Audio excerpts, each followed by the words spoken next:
উচ্চ মাধ্যমিক চলাকালীন মর্মান্তিক ঘটনা, মেমারিতে ছাত্রীর অস্বাভাবিক মৃত্যু। উচ্চ মাধ্যমিক 2026 পরীক্ষার মাঝেই পূর্ব বর্ধমান জেলার মেমারির এলাকায় এক ছাত্রীর অস্বাভাবিক মৃত্যু ঘিরে শোকের ছায়া নেমে এসেছে। মৃতার নাম রুকসানা খাতুন। তিনি এবছর উচ্চ মাধ্যমিক পরীক্ষায় অংশগ্রহণ করেছিলেন। পরিবার সূত্রে জানা যায়, পরীক্ষার প্রথম দিনের মতো দ্বিতীয় দিনেও স্বাভাবিকভাবেই পরীক্ষা দিয়ে বাড়ি ফিরেছিলেন রুকসানা। তবে বাড়ি ফেরার পর পড়াশোনার বদলে মোবাইল ফোন ব্যবহার করছিলেন বলে দাবি পরিবারের। বিষয়টি নজরে আসায় মা তাকে পড়াশোনায় মন দিতে বলেন। পরিবারের বক্তব্য, এর পরেই তিনি কিছুটা মনমরা হয়ে পড়েন এবং মাকে জানান যে তার ভালো লাগছে না এবং বিশ্রাম নিতে যায় সে।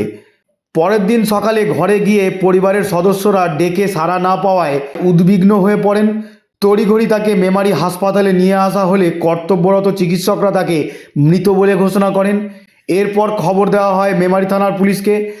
পুলিশ দেহ উদ্ধার করে ময়নাতদন্তের জন্য বর্ধমান হাসপাতালের মর্গে পাঠায়। মৃতার বাবা আবু বক্কর জানান, কারোর সঙ্গে মেয়ের কোনো ঝামেলা ছিল না। মায়ের বকা হয়তো সহ্য করতে পারেনি মেয়ে, কিন্তু এমন সিদ্ধান্ত নেবে তারা কখনো ভেবে উঠতে পারেনি।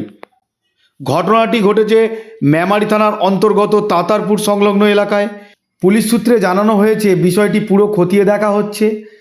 ময়নাতদন্তের রিপোর্ট এলে মৃত্যুর প্রকৃত কারণ স্পষ্ট হবে।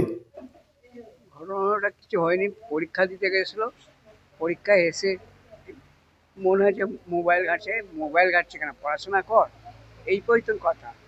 তারপর আমরা সন্ধ্যাবেলায় সবাই মিলে খাওয়া দাওয়া করার পর ও শুতে গেল। দেওয়ার পর আর কিছু বুঝতে পারা গেল না। সকালবেলায় ওর মা উঠোতে যেয়ে দেখছে যে এই অবস্থা। কি হয়েছে, মানে গলায় ফাঁস করতে পেরেছে নাকি অন্য কিছু? তারপর ওই গলায় দড়ি দিয়ে ঝুলছে, উন্না দিয়ে। আপনারা কখন জানতে পারলেন? এই 7টার সময়। এমনি পরিবারের কারোর সঙ্গে আসলে ঝামেলা হয়েছে? কারোর সাথে হয়নি, মানে ফোনে কারোর সাথে ঝামেলা? কারোর সাথে হয়নি। আপনারা সকালে জানতে পারলেন? সকালে জানতে পারবো যে ওই মোবাইলে পরীক্ষা হওয়ার জন্য যে একটু বকাবকি করতেই পারি যে পড়াশোনা করতে, আবার পরীক্ষা আছে, তবে এটা তুই করছি না, এই এই সামান্য এই কথাটা বলে যে ও এইরকম কাজ করবো আমরা জীবনে বুঝতে পারি। সকালবেলায় 7টার সময় আমার মা উঠোতে যে দেখা যাচ্ছে যে এই অবস্থা, বন্যা দিয়ে ঝুলছে। আপনি কি কাজ করেন? আমি ওই গরু থাকে আর ওই চাষবাস করি, জমি জায়গা অল্পই আছে, কোনো রকম চলে যায়। পরিবারের উপার্জনে কি আপনি শুধু একাই? আমি ওই 3টে মেয়ে, ওই একটা গেল, 2টো আছে। আপনার নাম? আবু বক্কর মন্ডল।